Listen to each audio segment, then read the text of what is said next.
有骨膠啦，又要出去做啦，又朝做到晚，翻嚟又要煮飯，咁捱到一身痛咯。呢度痛嗰度痛，睇醫生就俾止痛藥食咯，食嗰啲係止痛嘅啫。後尾又個面咧就已經又生出啲黑斑嚟咯。我去洗面嘅美容師咧就同我講，我啲黑斑已經唔甩得，就係好低嘅一層生字出嘅。後尾我洗開我就冇心機咯，我已經都冇味氣咯，我諗到橫掂都洗唔到啊，又冇女係。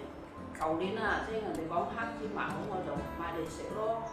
一手又痛，一食好痛嘅手指公，即時咁樣跌咗落去咧就跳上嚟嘅，兜上嚟嘅。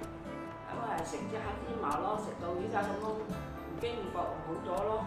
嗰日又去掹正牙，掹咗翻嚟就好痛，隔咗2日咧都仲唔得，好腫咗。我就諗到黑芝麻咯，就倒啲粒落去咯，倒開好似天椒又好啲咯。我就身邊就椒蔓嚟咁倒落去咯，依家就好咗咯。仲有我啲黑斑啊，依家食咗黑芝麻咧，就不知不覺就冇咗咯。我啲朋友成日問我食咩咯，我講食呢個黑芝麻咯，而家我都好開心。